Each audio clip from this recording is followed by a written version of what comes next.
jangan nakal, berisik, ganggu. Jadi banyak alasan untuk datang ke gereja. Lalu ketika dia punya alasan, sebelum dia menepati janjinya untuk datang ke gereja, sebelum anak itu berdoa, dia mendapat musibah. Musibah sakit yang sangat luar biasa, sakit yang membuat dia dipanggil Tuhan. Ketika dia dipanggil Tuhan, apa yang terjadi?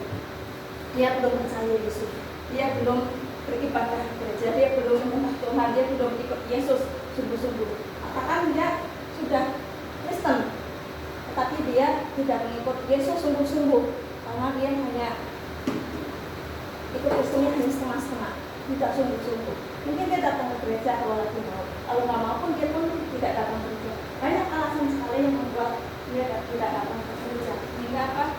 Ketika ibu itu sakit parah, dia meninggal dunia, dia belum percaya Yesus, dia belum ikut Tuhan. Misalkan Bapak Ibu, jadi jangan banyak alasan kenapa kita mau tidak datang ke gereja. Alasannya cuma jalan-jalan kan bisa setelah ibadah, atau Sabtu atau malam minggu bisa jalan-jalan. Mungkin kondangan bisa sesudah ibadah atau sebelum ibadah. Banyak yang bisa kita pakai untuk hal-hal yang positif daripada hal-hal yang negatif. Seringkali alasan itu tidak masuk akal. Ya. Saya juga kadang-kadang pakai alasan. Kenapa sakit? Kemarin saya juga beralasan, saya masih berlama, saya saya firman Tuhan ya, besok saya nggak datang. Saya udah darahnya tinggi 160, udah kolesterol, udah lemak tinggi sekali, sebelum berapa 3 bulan nggak bisa, kayaknya tidak bisa datang, tapi saya udah chat ke Rahmat, kali ini firman Tuhan dia bilang gitu. Alasan ya, alasan kan sudah saya sakit, nggak alasan bohong. Saya sakit malamnya di Rahmat teleponin dokter. Dokternya datang, tak bisa saya puji Tuhan.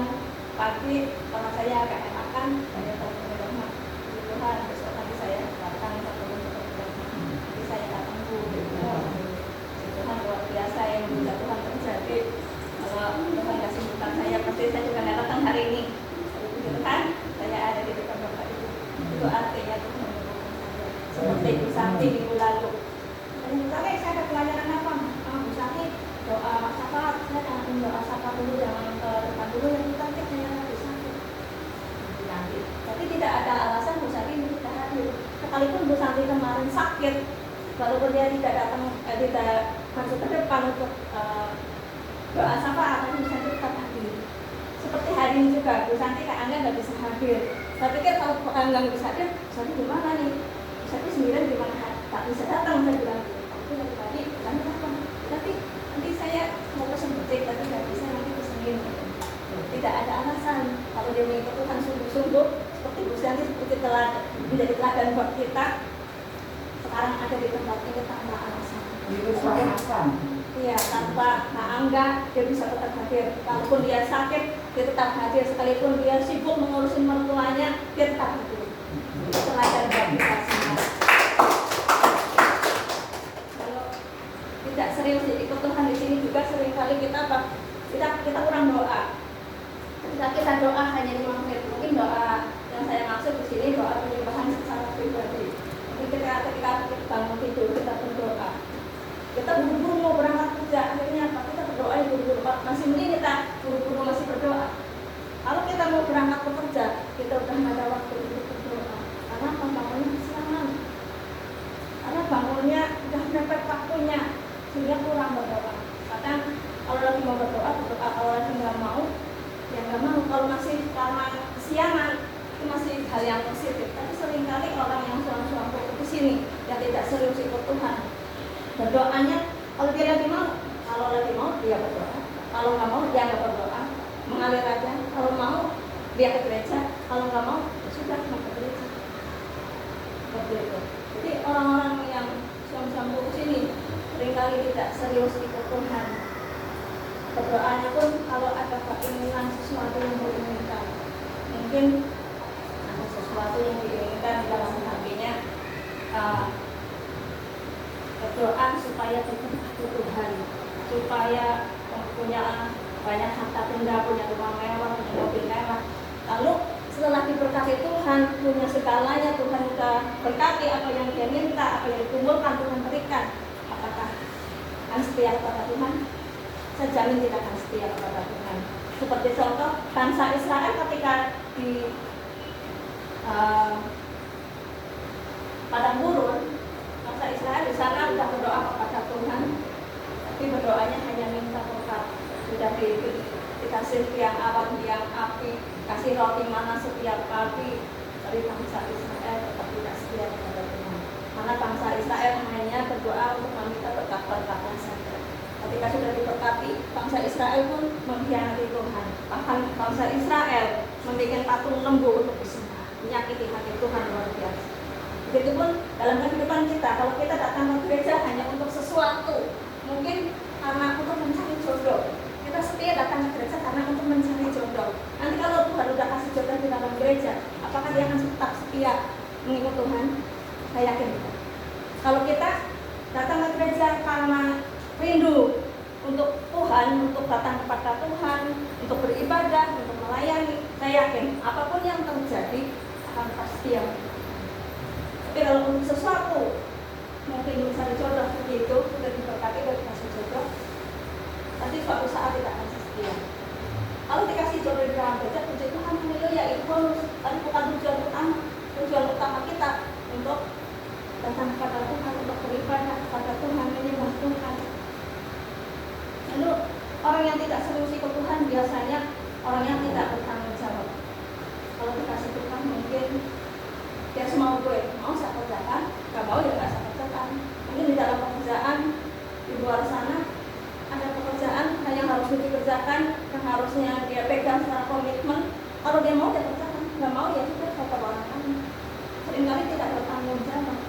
Kalau kita sudah tidak bertanggung jawab di hadapan Tuhan, di hadapan manusia pun tidak bisa bertanggung jawab. Tapi kalau kita mau bertanggung jawab di hadapan Tuhan, di hadapan manusia pun kita dapat dipercaya dan bertanggung jawab. Amin. Dan orang yang tidak serius ikut Tuhan biasanya kalau dia punya masalah tidak bisa langsung diselesaikan. Kalau sudah jatuh dia susah bangkit. Sudah masalah yang satu datang, masalah yang kedua datang, masalah yang ketiga datang, masalah yang keempat datang, akhirnya masalah itu bertumpuk-tumpuk, tidak diselesaikan satu persatu. Karena dia tidak serius ikut Tuhan. Tapi kalau orang yang serius ikut Tuhan, kalau ketika dia menghadapi masalah, dia pengen cepat menyelesaikan.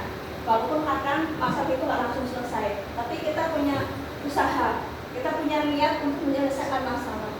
Tapi orang-orang yang tidak serius ikut Tuhan, kalau punya masalah, dia biarin aja. Datang masalah yang kedua, biarin aja. Akhirnya terbiasa dengan masalah-masalah seperti itu, akhirnya dia malah langsung berkata kepada Tuhan. Amin. Jadi orang Kristen yang suam-suamku yang pertama di sini dikatakan tidak serius ikut Tuhan. Yang kedua, jadi orang Kristen yang suam-suamku yaitu mengutamakan duniawi. Matius 6 ayat yang ke-24 di sini dikatakan, tak seorang pun dapat mengabdi kepada Tuhan, kepada Allah atau kepada Mammon, kepada Allah atau kepada harta benda. Jadi kita harus mengutamakan mau menyembah Allah atau menyembah Mammon, mau menyembah Allah atau mau menyembah harta benda. Seperti tadi yang saya katakan, ketika kita bangun tidur, kalau memang kita harus buru-buru bekerja jam 7, kita bisa bangun setengah 6. Tapi kita punya waktu untuk menyembah Tuhan. Kita punya waktu untuk datang kepada Tuhan. Tapi seringkali apa? Udah kesiangan, alasan buru-buru datang ke tempat pekerjaan, takut telat. Akhirnya apa? Kita menomorsatukan kepentingan kita sendiri, pekerjaan kita. Jadi tidak mementingkan kepentingan Tuhan. Padahal kita bisa lakukan sebelum kita berangkat bekerja. Kita bisa bangun lebih awal. Kalau memang kita harus kerja jam 7, kita bisa bangun jam setengah 6. Kita bisa penyembahan paling cepat 15 menit sampai setengah jam itu bisa. Kalau kita bisa mengatur. Tapi seringkali apa? Seringkali kita melalaikan untuk memuliakan Tuhan. Kita selalu mengutamakan kepentingan sendiri. Jadi Tuhan kasih waktu yang sisa-sisanya. Jadi kita seringkali lupa untuk memuliakan nama Tuhan karena sibuk mengurusi kepentingan kita sendiri, mengurusi apa yang kita inginkan di dalam hati kita. Jadi kita tidak mengutamakan Tuhan. Seperti contoh, ketika kita membaca Alkitab, kita ngantuk. Ketika kita ngantuk, yang disalahkan siapa? Setan. Yang disalahkan iblis. Kita baca Alkitab belum 5 menit, ngantuk, mami ketiduran sampai ngiler yang kitab ya. Mungkin kalau bukan Alkitab ya, belum 5 menit sudah ngantuk. Yang disalahkan iblis, yang disalahkan setan. Padahal ketika mata kita sehat, ketika mata kita seger, kita gak baca Alkitab. Kita baca WA, kita chat dengan teman-temannya mungkin setengah jam sampai 1 jam. Mungkin kita Facebookan, kita asik sejam, 2 jam, 3 jam kita asik Facebookan dengan teman-temannya. Kita mata kita seger, sudah telah ngantuk, waktunya sudah mepet mau tidur, kita baru baca Alkitab. Bagaimana? Yang salah bukan setan, yang salah bukan iblis, yang salah kita sendiri tidak bisa membagi waktu dengan benar. Kalau kita mengutamakan Tuhan, kita membaca Alkitab dulu, ketika kita mata kita seger, saya jamin gak ngantuk. Kita balik aja, ketika kita membaca WA atau kita mau Facebookan, di saat kita sudah ngantuk, pasti ngantuk. Tapi kalau kita baca Alkitabnya, pas mata kita seger, saya jamin gak ngantuk. Nanti ketika kita baca Alkitab, aku yang udah sisa kita udah bekerja capek, udah baca WA, udah Facebookan, udah semua keinginan-keinginan kita udah selesai. Waktu yang hampir mau tidur baru kita berpikir, saya pastikan ngantuk. Seringkali iblis jadi kambing hitam. Itu iblis, itu setan. Dia nggak salah apa-apa loh. Seringkali kita salah-salahin seperti Adam dan Hawa.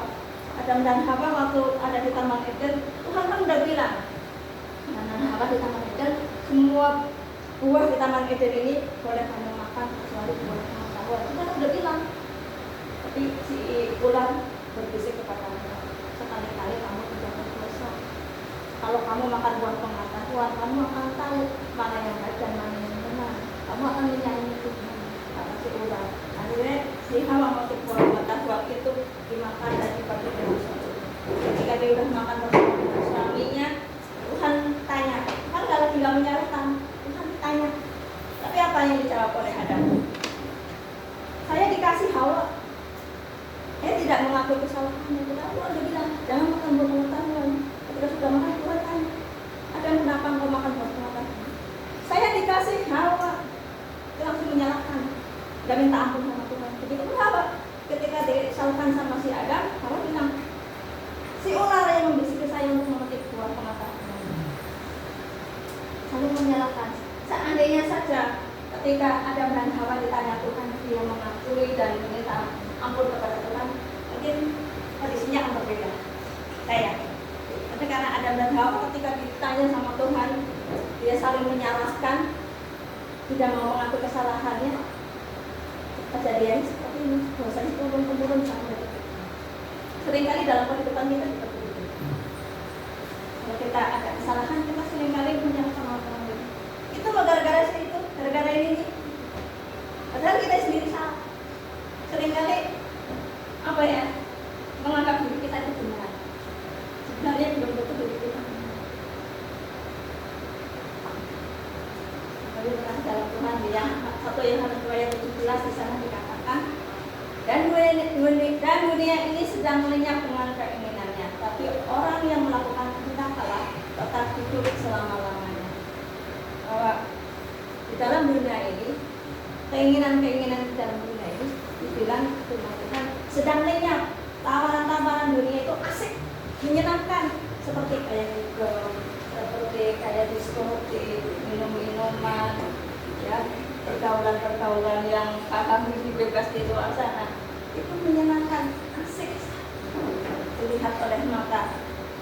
Pergaulan-pergaulan dunia di sini, tapi pergaulan-pergaulan dunia di sini tidak menyenangkan hati Tuhan, karena Tuhan mengatakan, tapi orang yang melakukan kehendak Allah tetap hidup selama-lamanya. Jadi jangan sia-siakan kesempatan yang Tuhan beri dalam kehidupan kita.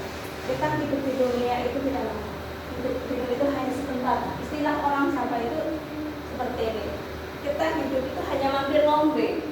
Katakannya gitu kan istilah orang Jawa. Kalau bahasa sehari-harinya mungkin begini ya, bisa diterima oleh kita. Ketika kita mau ke Bandung atau kita mau ke Bekasi, kita naik motor capek, kita mampir beli minuman yang namanya tidak seminggu, yang namanya mati itu tidak sebulan, namanya mati itu tidak setahun, yang namanya mati itu tidak bertahun-tahun, yang namanya mati itu sebentar, tidak lama. Begitu juga dalam kehidupan kita, ketika kita hidup di bumi ini, jangan sia-siakan yang Tuhan izinkan ketika kita hidup di bumi ini. Karena hidup di dunia ini tidak lama, hidup di dunia hanya sebentar. Jadi jangan sia-siakan ketika kita diberi waktu Tuhan untuk hidup di bumi. Amin. Lalu yang ketiga, ciri orang Kristen yang sombong yang ketiga adalah sombong di hadapan Tuhan. Ayat yang ke-17. Bisa ditampilkan. Dan budak ini sedang lenyap dengan keinginannya. Ayat yang ke-17. Aku kaya dan telah memperkayakan diriku, dan aku tidak kekurangan apa-apa. Nah, ini berbicara tentang orang-orang Laodikia pada waktu itu. Pada zaman itu, orang-orang Laodikia, penduduk Laodikia di sana adalah orang-orang yang terkaya di dunia pada waktu itu, pada zaman itu. Jadi orang-orang Laodikia pada waktu itu tuh orang yang paling kaya di dunia. Di penduduk itu juga semuanya orang yang kaya-kaya, tidak ada yang miskin. Karenanya orang-orang Laodikia di sini dikatakan orang-orangnya sombong-sombong. Sombongnya bukan hanya kepada orang lain, sombongnya bukan hanya kepada saudara, tapi sombongnya kepada penduduk lain dan sombong di hadapan Tuhan. Karena dia mengatakan apa? Bahwa aku kaya, aku telah memperkayakan diriku, dan aku tidak kekurangan apa-apa. Ketika Tuhan memberi musibah yang sangat luar biasa, gempa bumi yang sangat luar biasa untuk penduduk Laodikia, orang-orang Laodikia di sini tidak tertegur oleh Tuhan. Orang Laodikia di sini tetap sombong kepada orang lain dan sombong di hadapan Tuhan. Buktinya apa? Ketika dia mengalami musibah yang sangat hebat, bangunan-bangunan runtuh, rumahnya runtuh, orang-orang Laodikia tetap sombong di hadapan Tuhan, tetap sombong dengan orang lain. Ketika penduduk-penduduk lain datang untuk menolong orang-orang di Laodikia di situ, orang-orang Laodikia tidak mau menerima pertolongan orang lain, dia menolak pertolongan orang lain. Bahkan dia juga masih tetap sombong di hadapan orang lain. Dia tidak merasa ditegur oleh orang lain. Dia tetap bangkit, bangun kembali kotanya dengan kekuatannya sendiri. Tapi Tuhan tetap mengasihi orang-orang Laodikia pada waktu itu. Tuhan tidak langsung menghancurkan orang Laodikia. Orang Laodikia di sini diberi kesempatan oleh Tuhan untuk bertobat kepada Tuhan. Orang-orang Laodikia di sini tetap sombong di hadapan Tuhan. Dia tidak menyembah kepada Tuhan. Dia tetap mengandalkan kekuatannya sendiri. Karenanya Tuhan bilang, lebih baik orang-orang Sunda dan pemungut cukai yang mudah dibawa masuk dalam surga daripada orang-orang Farisi yang merasa suci dan hidup. Jadi tidak jaminan ya, orang yang datang ke gereja sehari 3, 4, 5 kali itu orang yang layak di hadapan Tuhan. Bagaimana hati kita? Apakah hati kita sudah melalui Babylon? Jadi yang saya heran ketika saya baca ayat ini, biasanya yang saya tahu di dalam kehidupan di dunia ini namanya sombong itu kepada orang lain. Sombong mungkin dengan lingkungan tetangga, sama orang lain atau siapa itu namanya kita sombong. Tapi ayat yang ke-17 di sini dikatakan sombongnya bukan hanya kepada orang lain, sombong di hadapan Tuhan. Padahal ketika dia sombong di hadapan Tuhan, ketika Tuhan mau lenyapkan orang-orang Laodikia dalam sekejap habis, dalam sekejap lenyap. Tapi Tuhan tidak lakukan itu. Jadi apakah masih ada yang sombong di hadapan Tuhan? Masih ada yang berani? Berani ya. Di atas langit masih ada langit lagi.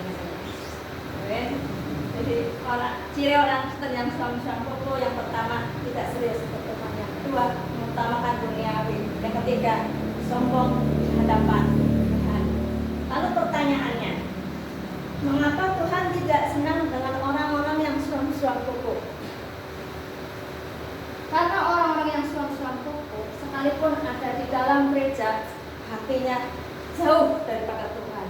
Mungkin di gerejanya aktif, amin, haleluya, amin. Di hatinya sudah diperbaharui. Apa hatinya tetap kepada Tuhan? Loh, apakah datang ke gereja hanya sekedar formalitas atau sekedar kewajiban karena menjadi orang Kristen? Kita yang tahu hanya kita dengan Tuhan. Saya sama Rohman nggak tahu seperti apa hati kita. Saya sama pemilik nggak tahu, saya sama Bapak Kasar juga nggak tahu hati kita seperti apa. Yang tahu hanya kita sendiri dengan Tuhan. Kita serius apa tidak? Seringkali ketika kita datang ke gereja, kita ingin diberkati oleh Tuhan. Nggak salah sih, kita diberkati oleh Tuhan. Tapi tujuan utama datang ke gereja bukan untuk diberkati. Kita datang ke gereja, tujuan utamanya untuk menyembah Tuhan, untuk datang kepada Tuhan. Kalau diberkati itu bonus dulu oleh Tuhan. Jadi sekalipun kita di dalam gereja, sekalipun kita melayani, sekalipun kita aktif, tidak sambilan kita orang-orang yang lain. Kita harus koreksi hati kita masing-masing. Apakah kita secara pribadi kita sudah layak di hadapan Tuhan? Ketika saya membawakan firman ini, saya sudah berdoa berkali-kali. Kenapa? Karena di keluarga saya juga nggak semuanya punya hati yang sungguh-sungguh ke Tuhan. Jadi saya berdoa supaya saya bawa firman ini, karena firman ini bukan untuk keluarga saya saja, bukan hanya untuk saya saja, tapi firman Tuhan ini untuk semua orang. Jadi saya sampaikan. Pada saya mau sampaikan firman ini, sudah berdoa dulu. Keluarga saya aja belum semua menyembah Tuhan dengan sungguh-sungguh loh. Belum semua beribadah dengan sungguh-sungguh loh. Jadi Tuhan tetap saya. Itu kan firman Tuhan bukan untuk keluarga kamu saja. Firman Tuhan buat semua orang. Kamu bertanya keluarga kamu, kalau kamu sampaikan kepada orang lain, pasti keluarga kamu diberkati. Amin, haleluya. Ya. Jadi Wahyu 3 ayat 20 di sana dikatakan, lihat aku berdiri di muka pintu dan mengetok. Jikalau ada orang yang mendengar suaraku dan membukakan pintu, aku akan masuk mendapatkannya dan bersama-sama dengan dia, dan dia akan bersama-sama dengan aku. Firman ini menunjukkan bahwa mengetok, yang artinya mengetok itu bukan di dalam. Yang namanya mengetok itu ada di luar pintu. Tuhan Yesus mengetok pintu hati kita. Jikalau kita mendengar dan membukakan pintu hati untuk Tuhan, Tuhan akan masuk, ada bersama-sama dengan kita. Kita akan ada bersama-sama dengan Tuhan. Lalu ketika kita mau membuka pintu untuk Tuhan, hati kita akan diperbaharui oleh Tuhan. Apakah kita mau diperbaharui hati kita kepada Tuhan? Kalau kita mau membuka pintu untuk Tuhan, Tuhan memperbaharui hidup kita, pasti kita akan serius mengikut Tuhan. Tidak ada alasan yang macam-macam kita datang ke Tuhan, karena mungkin hanya pusing, hanya karena mau pergi, tidak ada alasan satu. Jadi jangan sampai kita menyesal di kemudian hari, karena ketika kita sudah di ajalnya nanti, ketika selesai dalam di dunia ini, hidup kita belum selesai. Kita masih menghadap pengadilan Tuhan. Jadi jangan anggap kalau kita sudah mati, kita sudah selesai urusan. Belum, Bapak Ibu. Setelah kita mati, kita di sana masih menghadapi pengadilan Tuhan. Masih diadilin lagi, Bapak Ibu. Jadi di Matius 7 ayat 22 di sana dikatakan, pada hari terakhir banyak orang akan berseru-seru kepada Tuhan. Dan ayat yang 23 di sini dikatakan, pada waktu itulah aku akan berterus terang kepada mereka. Aku tak pernah mengenal kamu, enyahlah daripada aku sekalian membuat kejahatan. Jadi jangan sampai kita menyesal ketika Tuhan hadirkan kesempatan dalam kehidupan ini, jangan sia-siakan hidup kita. Jadi kita masih bisa bangkit, masih bisa bangun, ada waktu untuk beribadah kita memperbaiki hati kita, pikiran kita. Mungkin hati kita, pikiran kita kadang-kadang ada sesuatu yang negatif. Biarlah Tuhan berbaharui mulai hari ini. Amin. Sampai kita menyesali karena pada saat terakhir nanti banyak orang yang akan berseru-seru kepada Tuhan. Tapi Tuhan katakan, Tuhan akan terus terang bahwa aku tidak mengenal kamu. Enyahlah daripadamu, aku tidak mengenal kamu.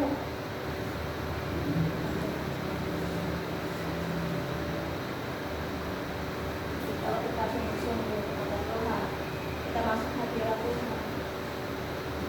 Ketika kita kita masuk hadirat Tuhan itu enggak susah banget.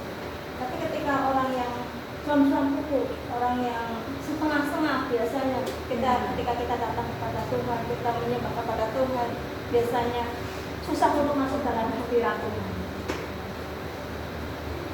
Ketika saya pelayanan dulu saya ngajak teman saya, karena saya itu kalau nyanyi namanya saya musik, saya tak peka mau naiknya di sebelah mana, saya harus naiknya harus bareng musik bagaimana, saya itu tidak peka. Saya ajak teman saya supaya bantuin nyanyi, karena yang mengikuti pujian saya.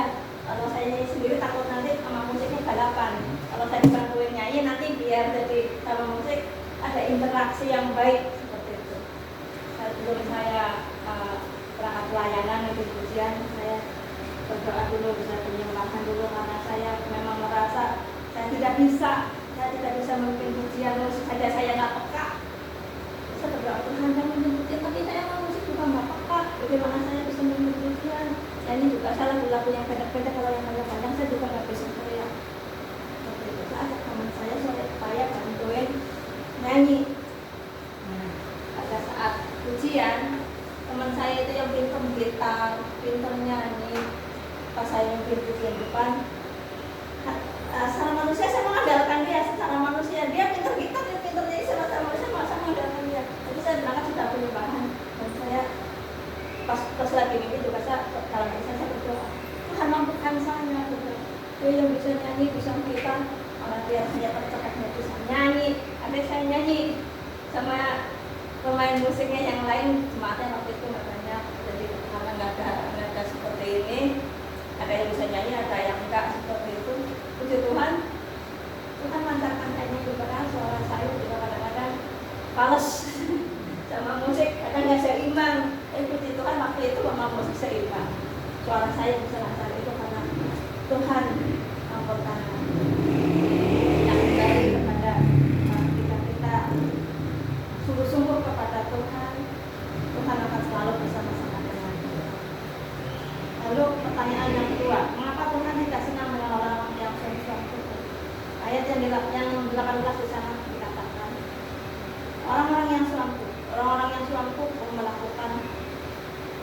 memalukan Tuhan. Ayat yang 18 bisa ditampilkan.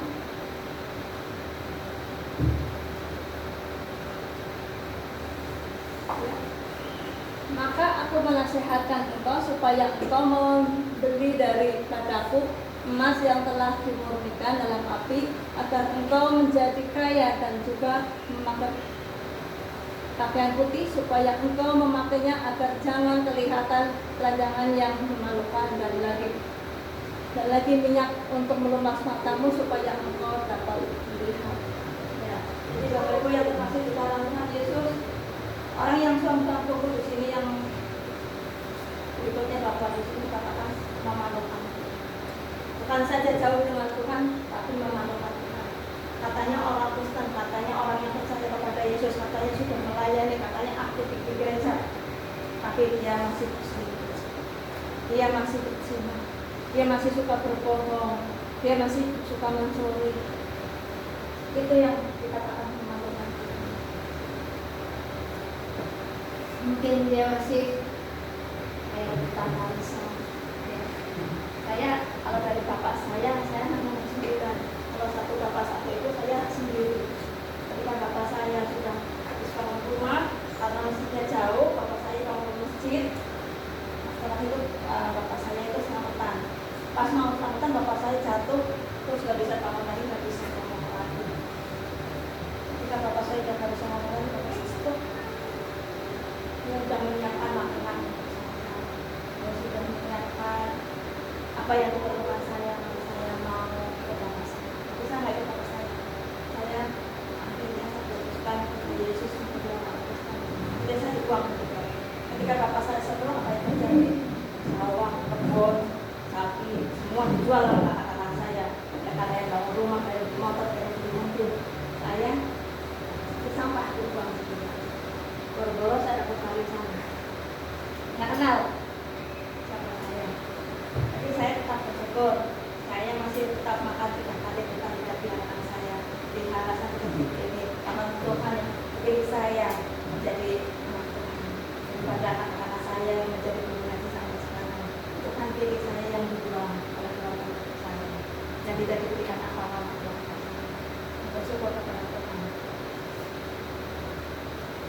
Tidak sampai Tuhan tegur dengan yang mengerikan, bagi saya sudah Tuhan tangguhkan hidup saya. Jadi ketika kita punya persoalan, kita punya masalah, kita menghadapi segala sesuatu, kita serahkan kepada Tuhan. Jangan membiarkan iblis menguasai kita. Lalu kita ditegur oleh Tuhan, Tuhan atau kita dan kita tidak sadar, tidak kembali kepada Tuhan, kita akan menyesal kemudian. Pada waktu dulu sekali dan lama sekali, saya tuh kesel sama Tuhan. Karena itu menjengkelkan banget, ngeselin banget. Saya berdoa sama Tuhan, saya bikin serempetan permintaan sama Tuhan supaya permintaan saya ini sehat, supaya menimpa orang itu yang bikin saya kesel, yang menyakiti saya. Serempetan itu saya masih ingat semuanya. Saya minta Tuhan, apa yang saya mau Tuhan tindakan orang itu. Tuhan kan tidak kompromi dengan kejahatan, Tuhan tidak pernah kompromi dengan dosa. Tapi yang saya minta itu jahat. Untuk membalas orang itu saya nggak mau balas sendiri, tapi biar Tuhan yang membalas orang itu dengan serempetan yang saya mau. Apa yang terjadi waktu itu? Serempetan yang saya mau untuk nyakitin orang itu, saya minta sama Tuhan bernyakitin orang itu semua terjadi. Setelah itu saya nggak pernah mendoakan orang lain, membalas orang lain yang menyakiti saya. Sekalipun orang itu menyusup saya dari belakang, menyakiti saya, yang berusaha memecah belah keluarga saya tidak membalas. Bukan berarti saya lebih senang saya bisa balas, tapi saya takut Tuhan. Kalau saya tidak takut Tuhan, saya bisa balas. Dia menyakiti saya bisa menyakiti dia. Dia menyusup saya dari belakang, saya bisa balas. Tapi karena saya takut Tuhan, saya sekalipun saya meneteskan air mata, saya sakit hati saya dengan Tuhan, ampuni saya Tuhan. Sekalipun dia menyakiti saya mau belajar memaafkan dia. Sekalipun kita memaafkan itu tidak gampang membalikan telapak tangan, kita harus bertahan. Kalau kita memaafkan orang lain, rasanya sakit. Kita untuk mengalah, untuk menerima itu rasanya sakit luar biasa. Tapi itulah yang Tuhan mau. Orang yang menyakiti saya juga bisa balas dia menyakiti dia. Tapi saya nggak mau. Kalau Tuhan berkati saya dan diri saya menjadi miliknya. Kalau mungkin saya tidak dipanggil Tuhan, dari Tuhan untuk menjadi milik Tuhan, pasti saya balas. Dia menyakiti saya sakit. Dia menyusuk saya akan tusuk dia juga. Jadi bukan itu ya. Jadi orang-orang yang suatu di sini dikatakan bahwa hidupnya tidak serius itu Tuhan, mengutamakan duniawi, sombong di hadapan Tuhan. Maukah kita semua Bapak Ibu panas di hadapan Tuhan? Serius ikut Tuhan, utamakan Tuhan, rendah hati di hadapan Tuhan, tidak sombong karena kita semua putra Tuhan. Tuhan Yesus memberkati.